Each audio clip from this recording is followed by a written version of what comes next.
Bonjour à tous. Depuis 5h30 ce matin, la maison d'arrêt de Dijon est entièrement paralysée. Les syndicats à l'origine du mouvement de blocage souhaitent dénoncer la surpopulation dans l'établissement pénitentiaire, source de tension. Ils évoquent aussi un manque d'effectifs. La cour criminelle de Besançon a rendu son verdict. Hier, un jeune bûcheron de 25 ans a été jugé pour chantage à la sextape et viol dans le Doubs entre 2018 et 2023. Il écope de 18 ans de prison. Le parquet avait requis 20 ans. Il a été reconnu coupable d'avoir piégé 42 adolescents sur Internet avec un faux compte de jeunes femmes pour obtenir des photos intimes d'eux. La justice l'a aussi condamné pour plusieurs viols. Il peut encore faire appel. Autre verdict attendu aujourd'hui, celui du procès de Nicolas Zepeda. Il est accusé du meurtre de son ex-petite amie Narumi Kurosaki, disparue à Besançon en décembre 2016 et dont le corps n'a jamais été retrouvé.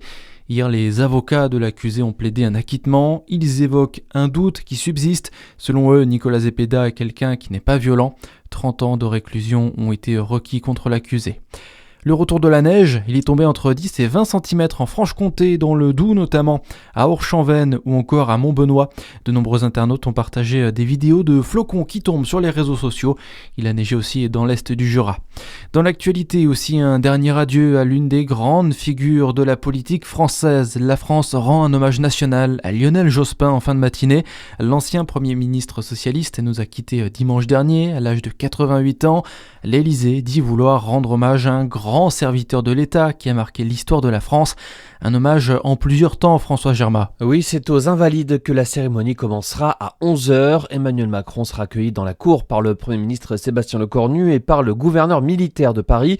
Quelques minutes plus tard, le cercueil fera son entrée dans la cour sud du dôme de l'Hôtel national des Invalides. Le chef de l'État prendra alors la parole pour prononcer l'éloge funèbre. La sonnerie aux morts retentira, suivie d'une minute de silence et de la Marseillaise. La cérémonie devrait durer moins d'une heure. L'après-midi, place aux obsèques de Lionel Jospin. Publiques, elles sont prévues à 14h30 au cimetière du Montparnasse à Paris. Et parmi les personnalités politiques attendues à cet hommage national, l'ancien président de la République, François Hollande, ou encore la présidente de l'Assemblée nationale, Yaël Braun-Pivet. Nous ne sommes pas en économie de guerre pour le gouverneur de la Banque de France. Il s'exprimait au Forum de Paris pour la défense et la stratégie. En parallèle, le Premier ministre a annoncé de nouvelles commandes de munitions hier à l'Assemblée nationale. Un investissement de plus de 8 milliards d'euros dans le cadre de l'actualisation de la loi de programmation militaire.